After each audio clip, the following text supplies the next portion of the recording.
we're back. Welcome back to the Weekly Roundup, the place where we unpack what's been going on in the yoga and wellness world and what we've been coaching our clients through. I'm here with my lovely team, Terry, Bridget, Josh, and I'm going to start off by kicking it to Bridget. She's back at her studio after 6 months. We need an update, Bridget. What's going on? Yes, I'm back here. Um, I just got in I think it was past midnight last night when I got in and so I'm very jet lagged and I neglected to put on any makeup or anything this morning. So I just that's just the life, right? So I have been pleasantly surprised. For those who are just tuning in, I, as of like 1 year ago, I left San Diego, where my studio is. And for the first 6 months, I was still living in the States. So just a little bit closer, a little bit easier to get to. And then in June, I made my big move to Scotland, where I currently live. So I was meant to be back here in October, and then some family stuff came up, and I wasn't able to. So it's been a much longer stretch than I thought it was going to be. And for the most part, I've been so pleasantly surprised. Like I was so happy the minute I walked in the studio. Like that's always the scary moment for me. I'm always like, is it going to smell bad? Like, is it going to be really dirty and no one did anything about it? Even though obviously we have all of these like extensive cleaning systems, and I'm just like, yeah, but what if no one's doing them? And, like, yeah, I was really worried about it smelling bad for some reason. And it smelled so good. It felt so fresh in here, so peaceful. It was I actually we have like a little apartment basically in the back. And so am staying here for at least a couple nights. So it was just such a nice way to re-enter. There definitely are a few things where I'm like, oh, okay, that's good to know that no one else is looking out for that stuff.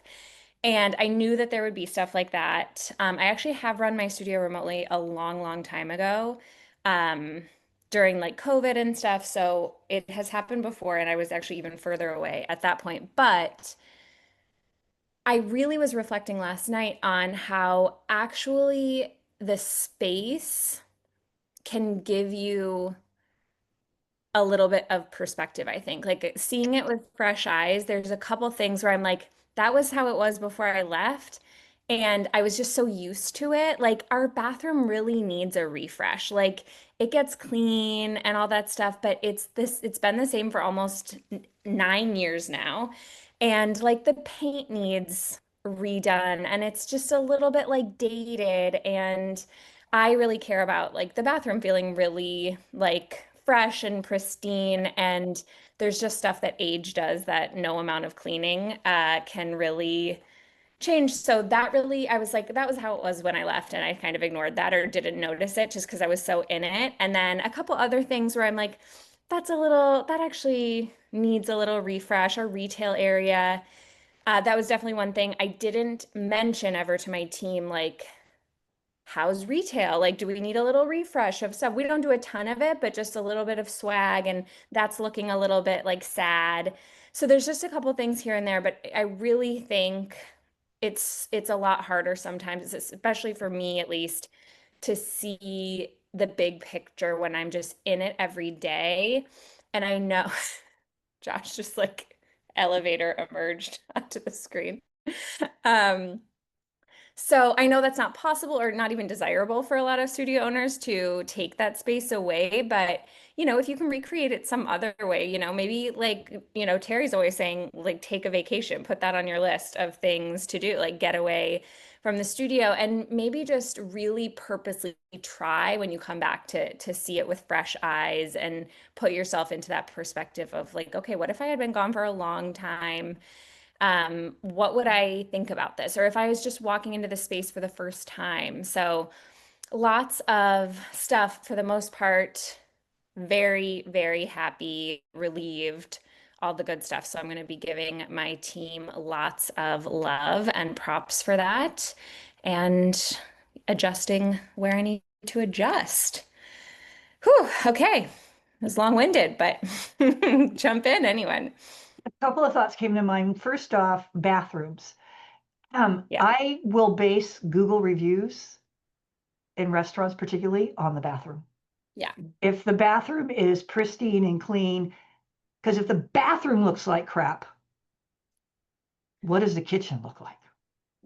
right. Right? I mean, I know it's sort of silly, but I have actually gone up to, and is the manager available? And like, oh, is there a problem? No, and I will compliment and say, I just want to say, let you know that I really appreciate how clean you keep your bathroom. Yeah, And they're always, oh, thank you for saying that. We really are intentional about it because bathroom's a big deal. So doing a yeah, refresh in your bathroom. And I also never forget one time I did a little refresh on mine. All I did was get new shower mats and new shower curtains. You would have thought that I had spent huge. No, $5,000. that's All I huge. Yeah, did was flip out shower. I spent 100 yeah, bucks on shower, and it was like huge things. So those little yeah, refreshes are good. And then with regards to, yes, if you can take time away from your studio, that is great with the fresh eyes. But secret shoppers, yeah. if you have a trusted, someone who's never been or hasn't been to your studio in a really long time that your team maybe doesn't know, have them go in and take a class and report to you on what was the experience. What does it look like? How all those things. You can actually have someone go in as a secret shopper and then, report back to you. So if you're not able to be away for a period of time, there's something you can do. Yeah. Um, I mean, I always, when I would come back, been away from my studio and I'd walk in, and this is when I did something about it. It was right early days after I bought this studio. I walked in, I went, oh my God, the Beekram smell. I got to tackle Yeah, that. yeah, Right. I'm like immediately, because, that particularly, yeah, when you, you get used to something, a bad smell, it's actually true. You get used to it, you don't notice it, but you go away and come back. You're like, whoa. That's disgusting. And then my only final thought is retail. I've actually had a lot of conversations with people about, because you guys all know, those of you who know me, know that I'm passionate about retail, is have an SOP for your retail. definitely. You need to have an SOP for your retail. It's like merchandising, taking inventory, refresh. I mean, people like oh, yep, sorry. Okay, sorry. All right. I've been muzzled. So SOP for retail. We've been muzzled, which is reminding Terry, like, well, So gentle. one point at a time, so we can. The clean part, one of the things I would just add to what you're saying is we actually tell owners very often in their business when they're talking about the inability to take a vacation, like part of the reframe is no, of course you need to take a vacation for yourself. Of course you should be able to, but honestly, you learn so much about your business when you leave.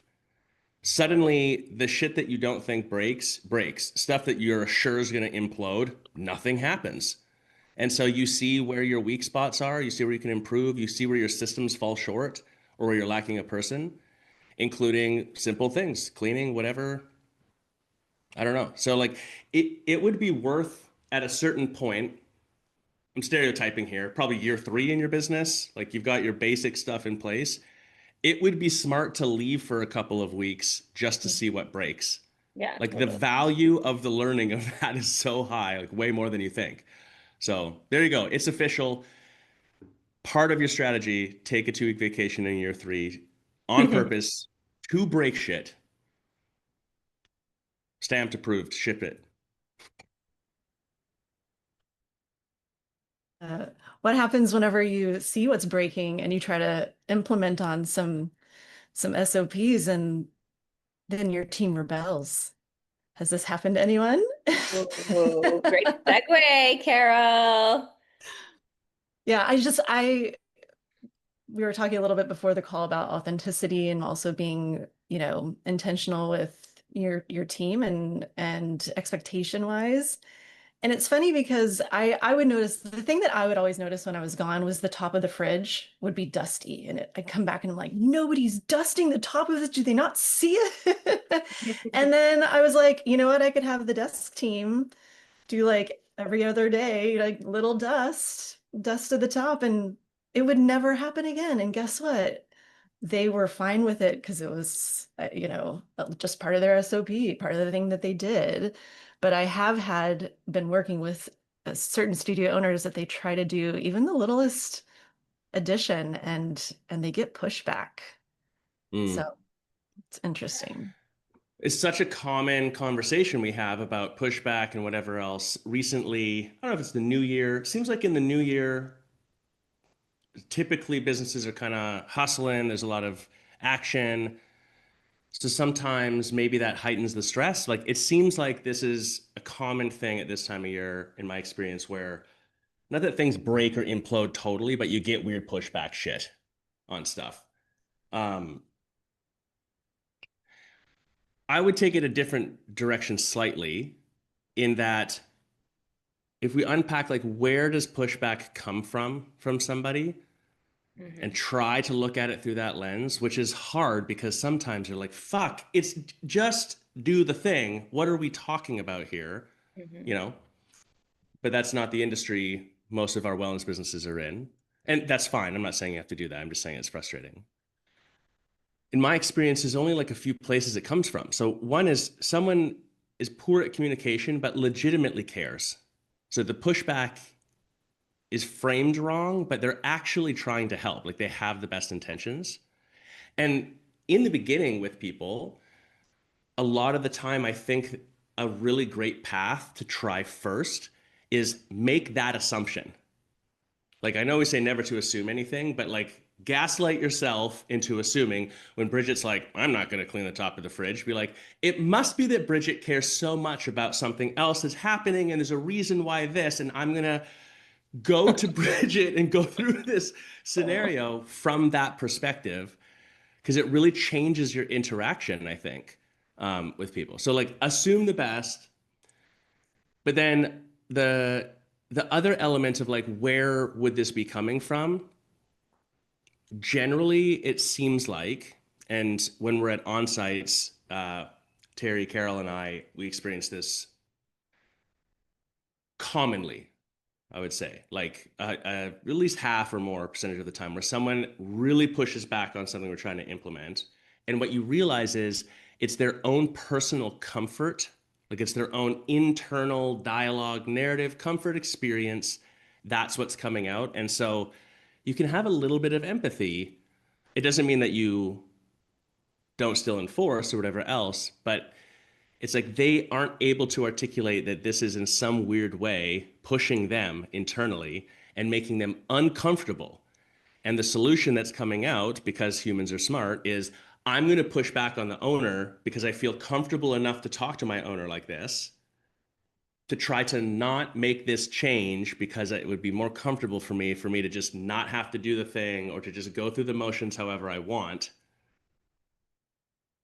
And so I don't know. I think to me, that's helpful in how you approach it, because in neither case does that mean you give in. It just lets you approach the conversation from a more grounded place in my experience. Go ahead, Bridget. Yeah, I just we are experiencing this exact thing with one of our instructors, actually. Also, before I forget, someone remind me that I think there's a third place that the pushback comes from, but I'll talk about one point at a time. That so I've talked about this on the roundup before.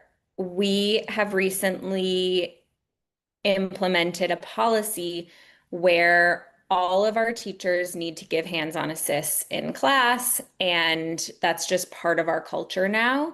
I know that's very controversial for a lot of people. It's completely fine if you don't do hands-on assists in your class, dear listener. That is, it's beautiful. I love it. I love both. No, I'm not saying this is the right thing to do. People get so riled up about this specific issue. So no morality here, just saying that is what we are doing because it works with our studio. And one of my, and actually because of other things that I hope we'll talk about, most of my instructors, dear gentle reader, exactly, most of my instructors have been total troopers about this. It's pushing almost all of them outside of their comfort zone, the extent to which we want these, but everybody's been so amazing. And we have one instructor who came at a little aggressively my lead teacher in a workshop. So my lead teacher has been hosting these workshops, like trainings basically, to get people more comfortable with hands-on assist. And we hadn't heard anything from this teacher about it. She's actually a massage therapist. And she came to my lead teacher and had all this pushback. And she framed it as, I have a problem with this policy. This policy is bad. What we found after talking to her more was not actually that she had a judgment on the policy, though that's what she said basically when she came to us. She was feeling uncomfortable because of X, Y, and Z reasons. She had a lot of actually perfectly good reasons to feel uncomfortable. And I didn't judge any of those reasons. I thought all of them made a lot of sense. And it did put up the hackles of my lead teacher when she received this, because she came at it from this place of, this policy is bad. This is the wrong thing to do. And all it was just her own discomfort, her own feelings of like, I'm not sure I'll be able to meet this. And so I'm so grateful because I wasn't there, and Kaya handled it so well. She just listened. She just had her sit in on the workshop. She was like, no, this isn't just for vinyasa teachers. This teacher is specifically a restorative teacher. She was like, this is for everyone, included her in the workshop, asked her questions, all this good stuff. And she was so much softer by the end of it. And what Kaya and I reflected on was that exact thing that I think Josh is speaking to, with actually both of the things you said, Josh. It was both of those things, that it wasn't really about the policy itself, even though that's how she framed it, which can put you on the defensive as the person who created the policy or that's implementing the policy. But if you can like not get so defensive first and listen to what's going on underneath without the feeling of, oh God, I have to change this policy, or I have to bend or flex or whatever, or I'm bad now because I've created this thing, then you often will get to that core, which is just that this person is just feeling their own limitations or their own fear, et cetera, et cetera. Josh. I love that. And I feel like that's been my experience in Otera. You can corroborate this too, where it's like someone says something in a training, and if we stay grounded and approach it correctly, where you end up is so fascinating sometimes, because it's very often nowhere near how the conversation started whatsoever. So, but that door only opens if you approach it with curiosity. And so from a technique standpoint, the recommendation that I would make would be, when someone is pushing back, it's a curiosity first approach. Like, assume they have the best intentions, assume this is their shit, not your shit situation, and then approach it with curiosity, which, practically speaking, and I definitely yeah, Bridget just posted the question in our chat. I don't think anyone can see it, but like, that's interesting. Tell me more about that. Or like, what does that mean? Or I don't think I totally understand what you're lining up here. Can you expound on the idea that you're like, or what's the idea behind that? What problem is that solving? Like, approach it with curiosity, because half the time what's fascinating to me is when you do that, the person can't back up what they've said.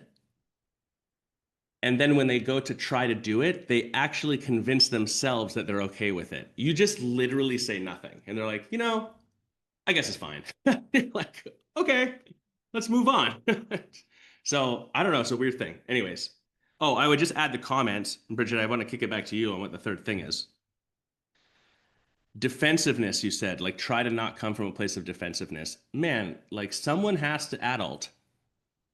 People are gonna people, we're emotional beings or whatever, but if you're talking about leadership on a team, like, someone has to adult. And so defensiveness is like, whoa, the immediately makes everything spiral the wrong direction most of the time. The crux of it would be this, like, core thoughts to think about. Defensiveness only comes from your own self-doubt. If you just know something to be true, then you're not defensive when someone says something not. Like it doesn't impact you. And so like the gut check part is if you're managing your team and they're pushing back and then you get defensive because you get triggered by it, like emotionally, whatever, at some point when it's appropriate, you part of it is like, isn't that interesting? How do I anchor myself more in what's happening? Bridget, what was the third thing, if you remember? Yes, I think it's probably related to, I won't say anything more about it. I'll just leave it there and then hopefully someone else can speak to it. But a lot of people, I'm kind of like this a little bit. I can be like this. Um, they are just really skeptical of authority. Mm, And if you, some people just like they have like, I don't know if it's innate or whatever, they have this desire to poke at weakness in other people. yeah. And if certain people, personality types, sense weakness or insecurity or something in a leader, then they're going to poke at it. They are going to push back.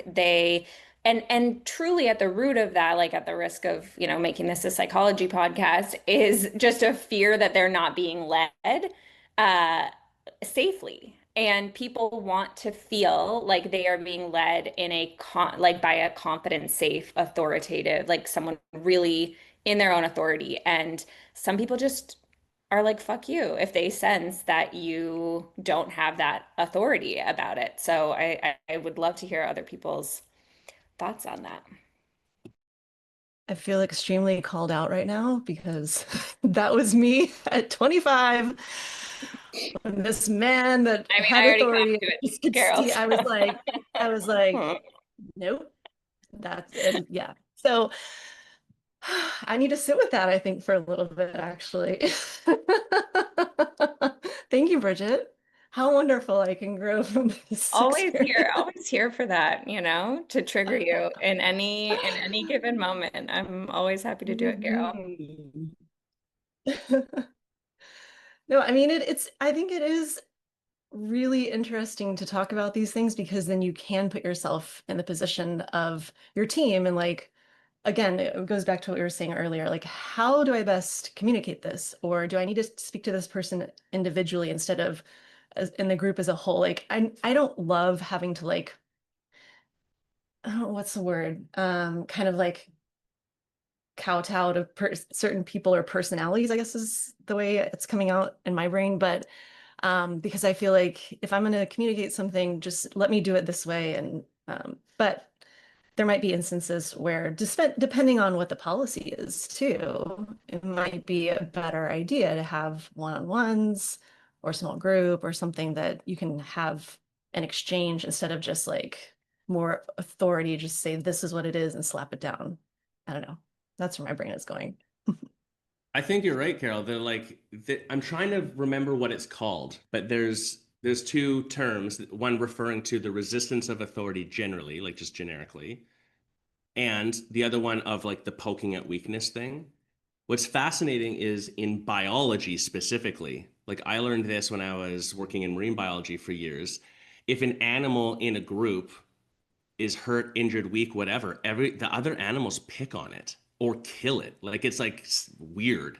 And so, simple example would be I was doing a study in Alaska on sea lions, and if a sea lion got a fish hook caught in its mouth or was sick or injured, it wouldn't go back to the haul out where there's hundreds of sea lions because they would all beat it up. It would go to like to the other side of the island and just isolate for a week until it got better and then come back like nothing happened. And that's a repeated behavior that we see. So there's some biological something like in us is what my sense of it is around this. Uh, that fear of being led, Bridget, maybe. I think that's probably a component of it. But what I would add, and I think Carol, to your last point, Does anybody, like, I'm not sure this is a personality trait. I think this is just humans. Does anyone want to be bossed around? I don't know anyone who wants to just be bossed around.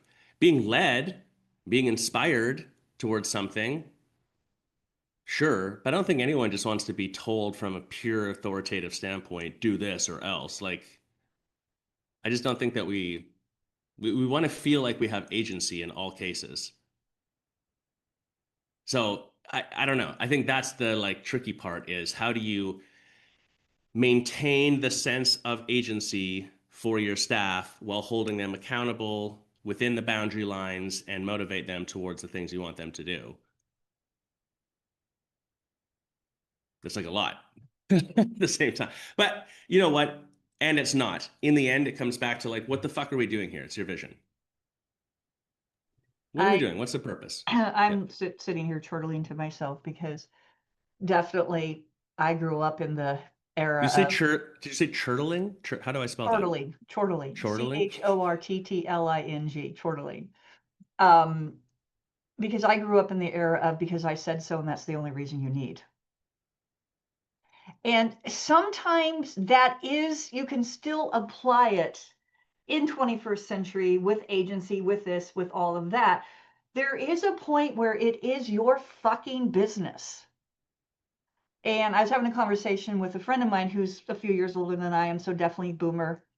And as I noted last week, boomers are now turning 80, which just is mind blowing for me, is that at the end of the day, it is your business. And if someone is really not on board with what you're doing or actively working against you, then it's time for that person to exit the business. And I've been dealing a lot with this with clients, especially when you've had, like to Bridget's point, you've had a policy that's in place, a really, the agent's choosing, yeah, yep, who's still going to do the job? Josh put, the agency is choosing to be in the job, not choosing when you're going to do the job.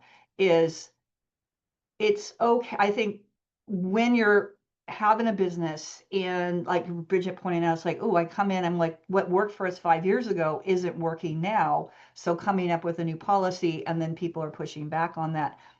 And, presenting it as, I always like to coach you, what's the why? Why are we doing this? And we always try to link everything back to the visions, the values, and most importantly, the client experience, because at the end of the day, we're a service-based business. And if we're not delivering the services correctly or consistently, then that's when things break down. And at the end of the day, it's like, if you've done all these things like Carol suggested, Bridget, Josh, it's like, I'm curious about that. Oh, okay, that makes sense to me. And then at the end of the day, it's like, okay, this is how this is going to be. Say, I understand where you're coming from, and I really respect what you're saying. However, this is how we are choosing to do this moving forward. And if that doesn't resonate with you, that's okay. Right? So that's what it's like. It's like, and what was really interesting, and just a client just used that with someone, a teacher that was not wanting to follow the class description of the guidelines and things they're putting in to elevate the experience, and was really pushing back on it. A younger male, and it was a female teacher, which I think there's always that dynamic going on. And she said that pretty much that exact thing. He's like, well, then I don't think this is going to work for anymore. And she said, okay, no problem. She immediately got, and then he came back 2 days later and said, oh, I've changed my mind. And she's like, oh, I'm sorry, I've moved on from there, which I thought was, and in reality, she was gone. She was glad he was gone. So I think at the end of the day, too, my point being is that when you operate, and we talk about this multiple times, actually ad nauseum, is, I shouldn't say that, that's a bit too critical. We talk about this a lot, is if you are running your business from a position of fear, because you're fearful that if I let this person go, this is going to happen, that's going to happen, that is far worse than just letting that person go and then figuring out what the consequences are. Because in almost every case where someone has let a staff member linger, by the time the owner finally gets them out of the business, it's like a collective sigh of relief by the rest of the team. Because oftentimes the owner has no idea how bad it is, because people don't want to rat each other out. They don't want to complain. They're just dealing with it. And And in every case, it's like, and I've said this specifically, and it's exactly what happened. And not that I like to be proved correct, but it's like, just as a cautionary tale or a fable kind of thing, a learning lesson is, in every case when that person was gone, as I said, the rest of the team was like, what can I do to help? The rest of the team steps in to help with the transition. What can I do to help? And, so I'll cover these classes for you, or I can pick up an extra front desk shift or something like that. That has been my experience, Josh. Yeah, you have more help than you think you do. Um,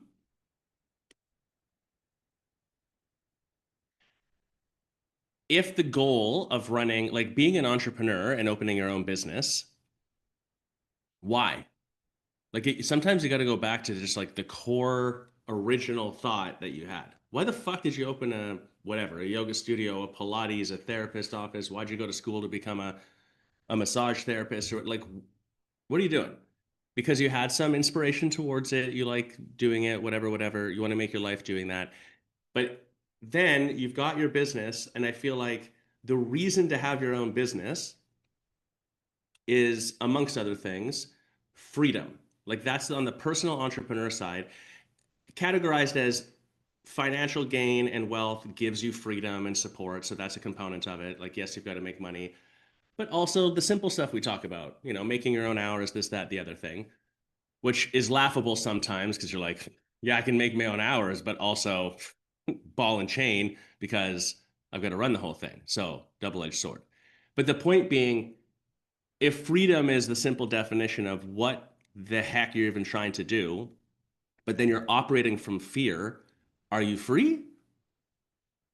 Like that's the antithesis of being free. If you're hostage in your own business because you're operating from fear, to your point, Terry, that's the prison. And we see owners come to us and that's where they're at in their business. And it is fucking tough.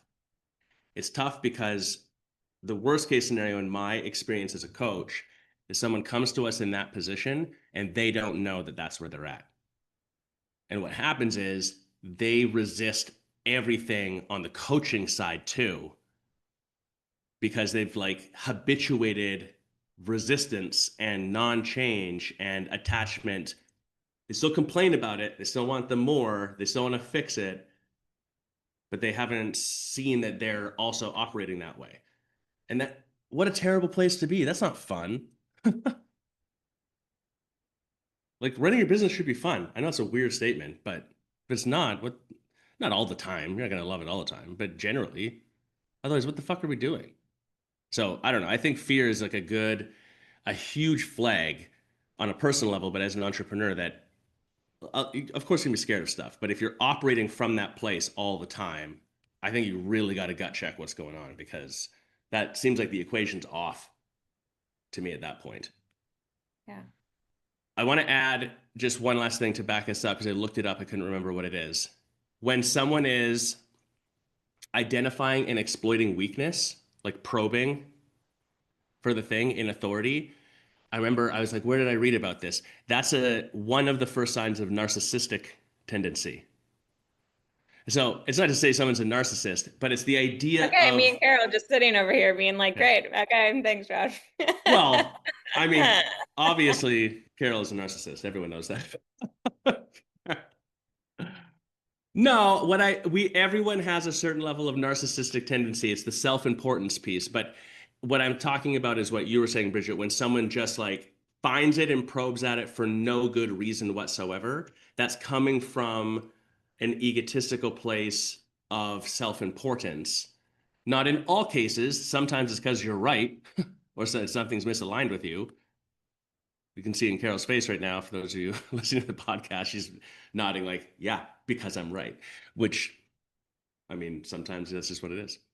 But anyways, I feel like the reason that might matter to understand, and it ties to this fear thing that you're talking about, Terry, when you're managing your team and you're trying to put something in place and you're getting pushback, at some point, and Carol, you said this too, maybe a one-on-one conversation is necessary. The conversation isn't about the thing. I feel like that's where people get stuck too. Well, Why can't we do this SOP that I'm talking about? If someone's pushing back all the time, I wouldn't even talk about the SOP. So you're like, Terry, it's seeming like you're really dissatisfied with this. I'm surprised by this level of pushback and now this tension that I'm feeling here. Like, what is going on? You have to have the meta conversation. Yeah, this is clarifying, I think, something I was thinking about as Terry was talking, because when she was like, it's your fucking business, and with probably not as colorful of language, but because I am like, yeah, yeah, exactly. It's your business. And like we've also said, there are moments to, get curious and help, like we've been doing with this teacher that I have of like, not giving a generous interpretation when you can, and also, as Terry's saying, ultimately, these two things aren't mutually exclusive. They work together. And I think one of the things is maybe what that distinction that you are speaking to a little bit, Josh, which is like, is this person, because I think we all know both of these type of people, which is this person, God, I'm literally like getting hives thinking about this because I've had this experience with people before. I had a YTT, like a horrible dramatic YTT experience with someone like this who pulled the entire group. And as I've unpacked this with many therapists and whatever over the years, they have all said, have you thought of, a little bit of narcissistic tendencies in this person? And, just definitely. So there is that person who's just like trying to just pick at you, and you can just tell it's because of just their own weird projections onto you or whatever it is. It doesn't matter. And then there's this person who is coming from a different place, and it sort of looks the same on the surface. Ultimately, something we were talking about before we went live here that I was just listening to in the background as I was getting ready and really resonated is ultimately what it comes down to is, and actually I've been talking to a couple clients about this. I have a couple new clients, and this is all extremely relevant for these people. And and ultimately, your teachers, if you are going to go to your staff for feedback or their thoughts on something, you have to do it so freaking intentionally, and not just, do not bring your new policies and your new ideas to people and be like, I'd love feedback. Why? Why would you want? No. Why? No, that's not how it works. I just coached someone through this. Actually, it was just on our onboarding call, and we just got into this. She was like, I've got this staff meeting coming up, and and I think it comes from this place of, a lot of times people come into this business and they have these horrible experiences with bad bosses that were like, authoritarian about it, and that did kind of do stupid things and made stupid policies and weren't good leaders. And so I think sometimes, especially women, come into this and just be like, I just want everyone to have their say and tell me what they think. And I just want this to be a collaborative experience. I want everyone to have freedom to do their classes just like the way they want to. And we were talking about the staff meeting she has coming up, and she's going to present this new sequence that she wants people to teach. And she was like, and then I think I'm going to get all of their feedback on it. And I was like, oh, did you already decide that that's the sequence that you want them to teach? And if so, we talked through it, and what the action item or the takeaway for her that we set up is, before coming to your staff with something new, if you feel like you want feedback or ideas, or you want to work it out with someone, your staff isn't actually your first line of defense there. Take it to your coach, take it to your mentor, take it to someone whose opinion you know and trust first, that should be your first line where you're looking for feedback. And there's absolutely times where you can open the floor to your staff 100%. I think that's absolutely appropriate. It's probably appropriate way less than you than you think if you tend to do that a lot, I would say. And I think that that is one of the practical things, and that's what I was maybe hoping to see if you guys had some thoughts. But I think that's one of the practical things. If you're sitting here listening to this being like, fuck, I do all this stuff, my staff is always pushing back on me, I'm really scared, all this stuff, one of the practical things you can do is like take out that anxiety you have about new ideas and new policies in a place separate from your staff. Find a mentor, find a coach, etc. And that should be the first place that you go. So that's just a little practical thing. Josh?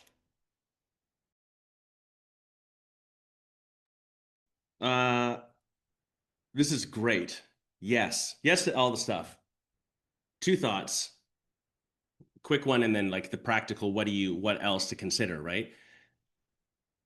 The gut punch is that in the scenario that we're describing, I've decided something, I'm implementing it in the business, but then I'm going to open the floor to feedback. It's not your staff's fault then if they push back, because you're telling them that this is negotiable. And maybe it's not negotiable. So not at that point. So the timing of it's wrong. But why would you do that as an owner? And like the gut punch is the only reason you're asking for feedback, then you're going to hide behind, you'll find yourself saying this. I want Terry to feel heard because my boss, blah, blah, blah, before. You want to be liked.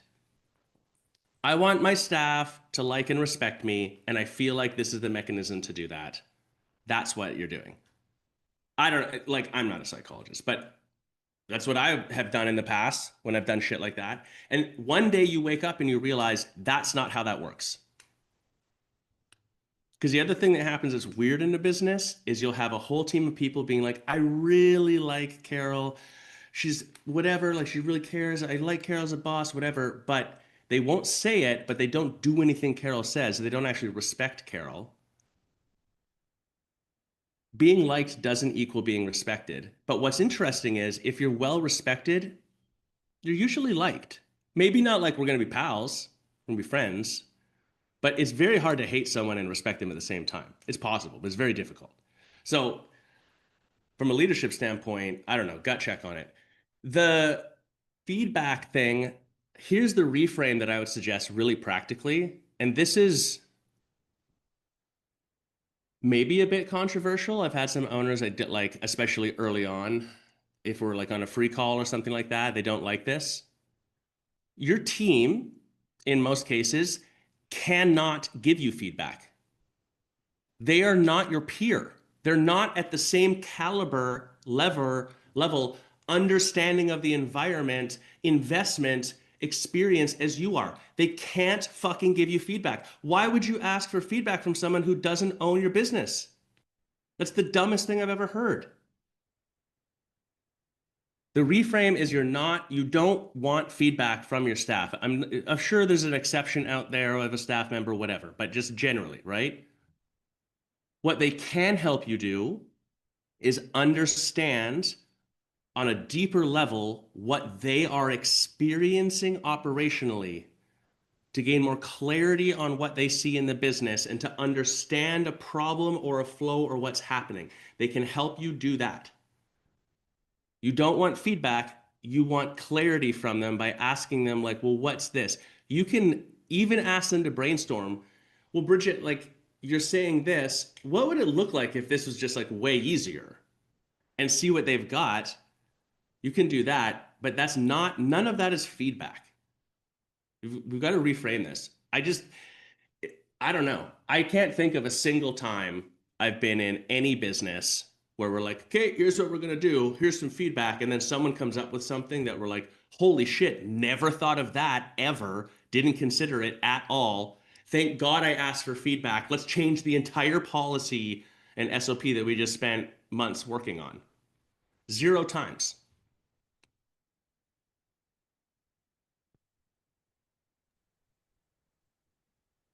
Okay. And if you're sitting there listening to this going, I'm in this position, how do I change it? So there are I'd like to touch on a couple of things.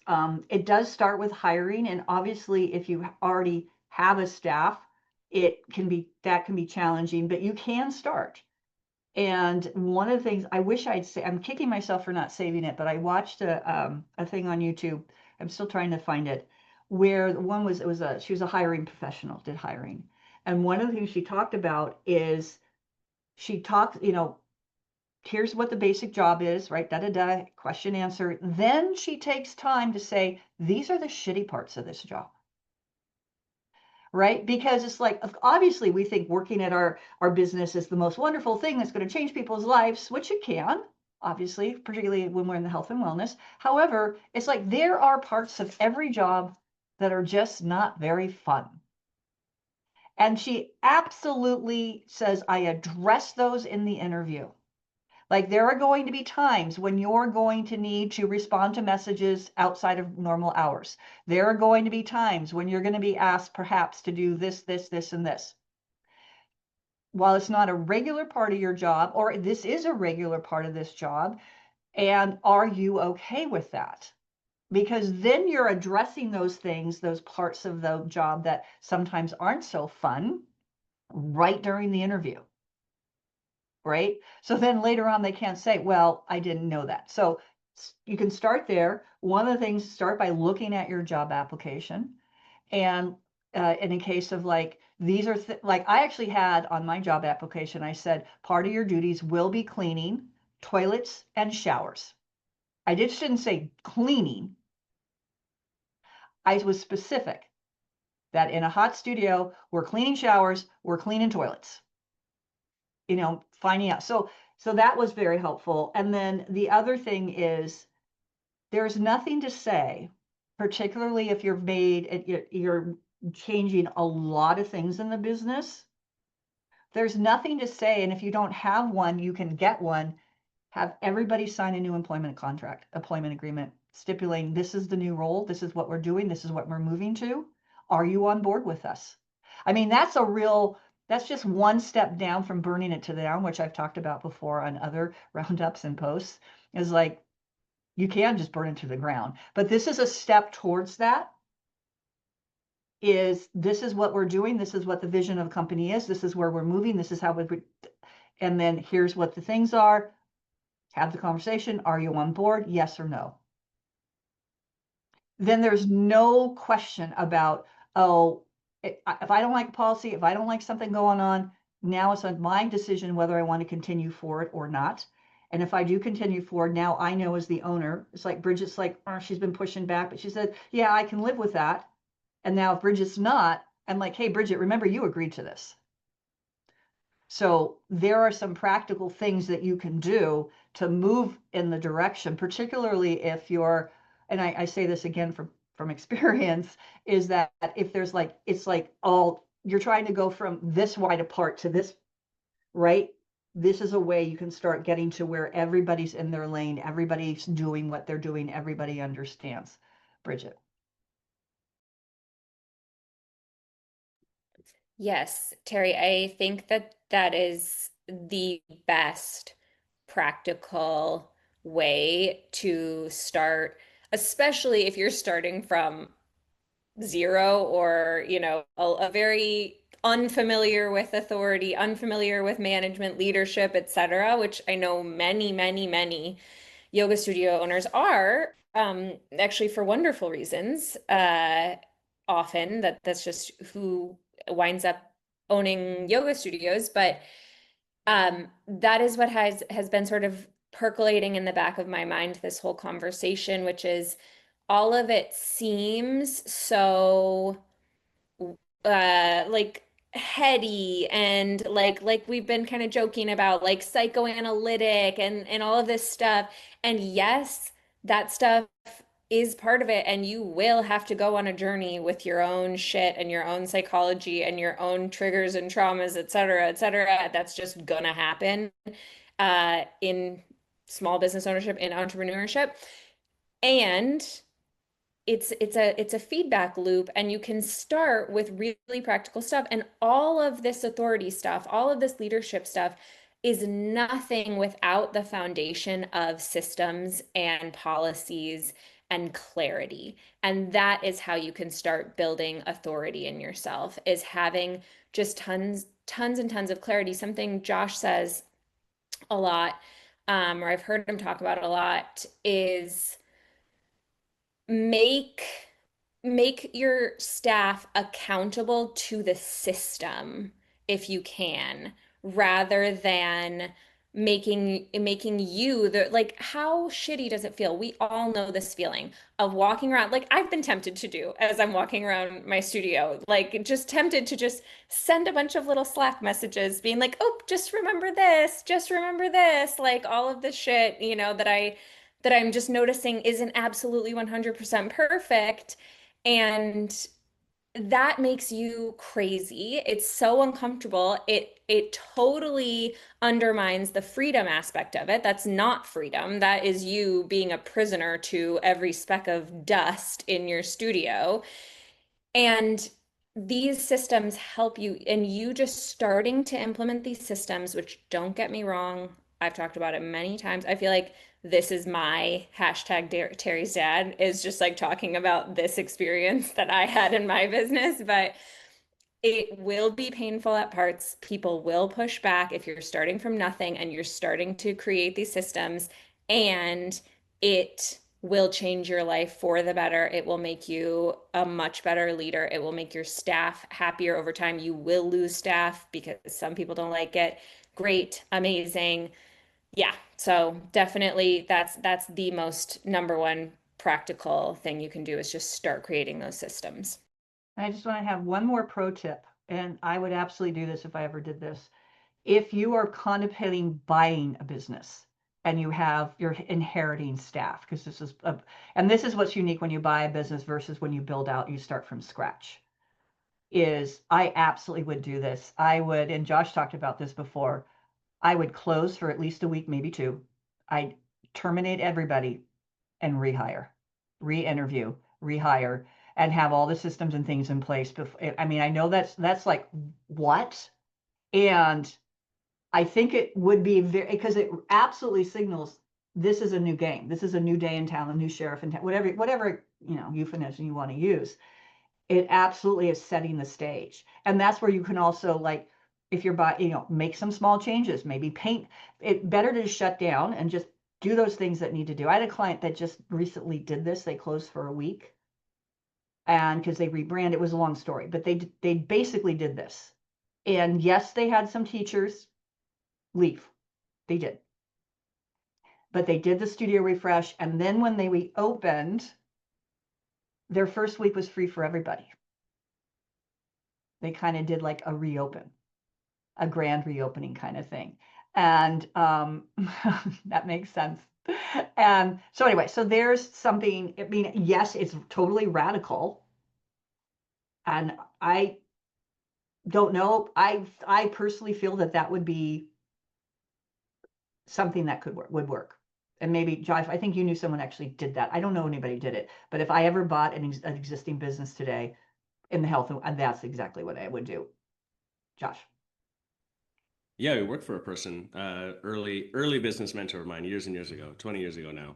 That's exactly what they did. I think that there is one other path, because I'm not sure I would just generically do that. It really depends on the team. Like, you got to figure out what's going on. But to your point, it's like, that sounds extreme, but you need a clean slate to get started. And so whether you sell your business, or like whether you buy a business, or you just realize, fucking, we got to start over, the business and the life you want's on the other side of the thing that you're scared of doing very often. And so that's a good example where, like, if that's what it took, that's actually not, in the grand scheme of things, like, it's an intensified moment, but that's the benefit of it. Like, you want to shake it up. The other path would be come into a business and do nothing at all. Like, if I bought a business today, I would come in and just be like, I'm going to float in this business for the next month to 3 months and we're changing nothing. I'm not even going to put fucking paint on the walls, nothing at all. And this took me years to learn because I'm the person who is excited. So like even even all the way in other categories of I buy a overland vehicle in the past and I'm like, I'm gonna get this and this and this feature and this, and then you go and use it and I'm like, I don't like any of this shit. And so until you're using the thing, you don't know what you really want.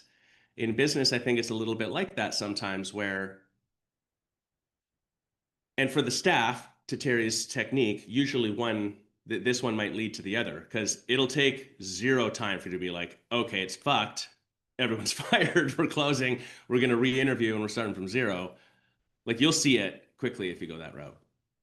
Well, and just a final thought on that too is, I actually, that is a good, I like that route as well, is that doesn't mean you still can't. And here's another pro tip. If you buy a business, because actually I was like, the woman bought a business and had no idea she needed to do this once we got on coaching. What? You have to hire them again officially anyway to be employees or contractors with your legal entity. You need to have them Often.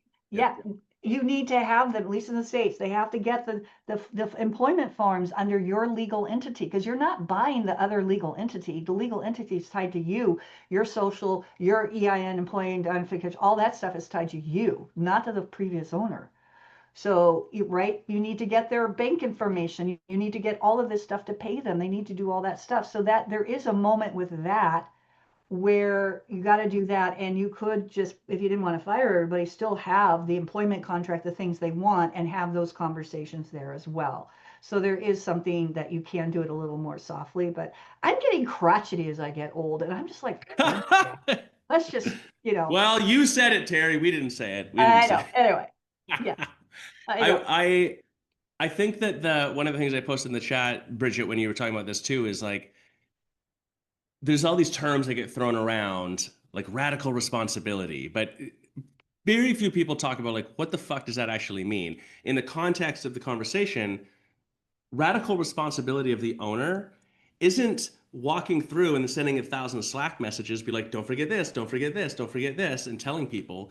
Radical responsibility is seeing, oh shit, this fell apart.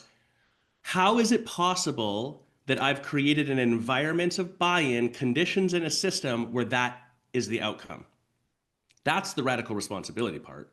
And if you go through, I promise you, this is more powerful because if you go through that filter, then when you get to the place where you're like, no, I know that they're trained, this expectation has been set, there is a system in place. Josh just straight chose to fucking not do this. That's such an easier conversation because then you're just bypassing all the bullshit and going straight to like, hey man, like what gives? What's up here? That's it. Like it's just a way more powerful place to be. Last thing for today, I would tie all this together with, we actually kind of had thought we were going to theme this on, is this idea of authenticity, which again, another phrase that gets thrown around a lot these days. What the heck does it mean to be authentic? And so without going way down the rabbit hole, authenticity isn't something that you do, in my opinion. Authenticity is what's left when you stop doing other shit. When you stop trying to please your staff, when you stop operating from fear, when you stop insert blank thing that you think you're supposed to do, and when you stop trying to control all this stuff and you just purely act from like what you know is right. If you know this is the system that we're supposed to put in place, if you know this is the best action for my business, and you just behave straight towards that, like that is being authentic. Owners don't, I think they don't see that at first. But I can tell you right now, one of the conditions of the most powerful owners of any businesses we've ever worked with, the ones that are fucking crushing it, this is part of it. They're not hard, they're not empathetic. They don't, it's not any of that. It's just they, in a certain arena at least, have figured out who the fuck they are and they just act from that place. That is one of the conditions of their success, for sure, 100% of the time.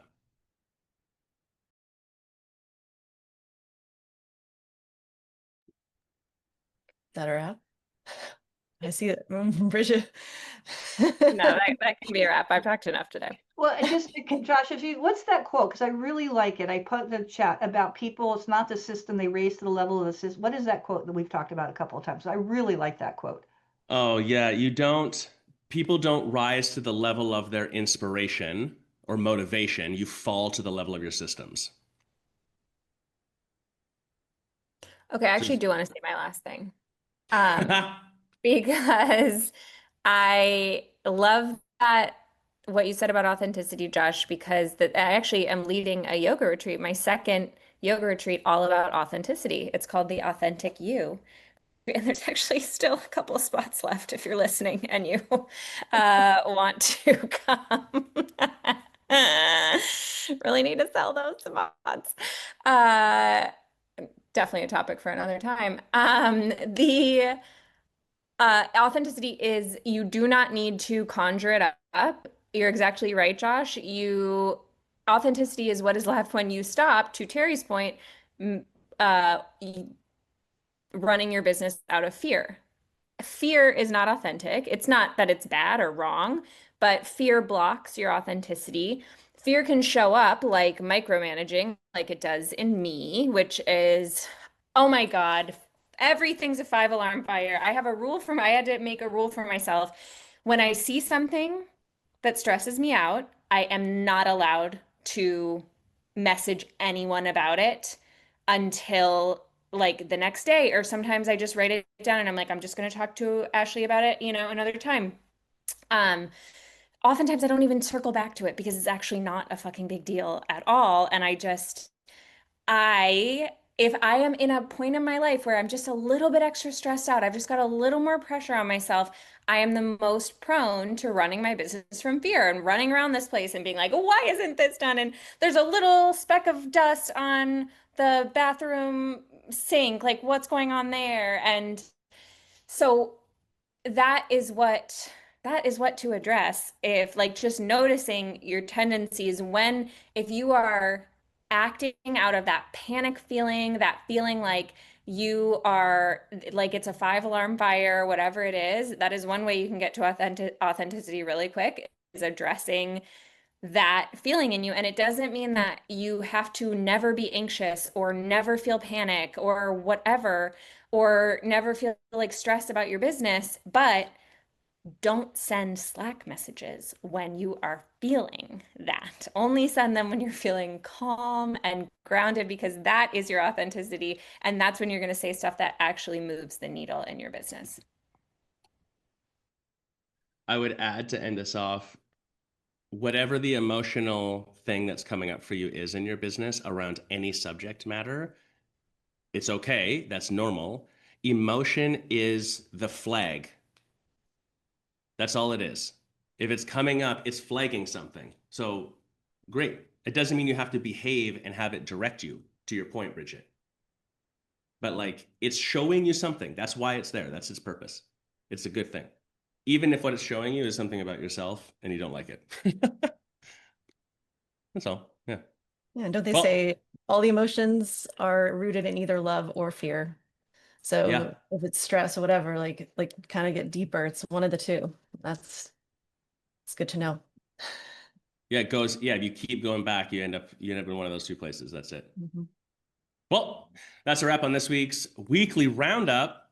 Tune in every Friday to make sure that you also subscribe on Spotify, iTunes, YouTube, or wherever else you're listening from. I don't know where that would be. But that's it for now. Thanks for tuning in. See you next time.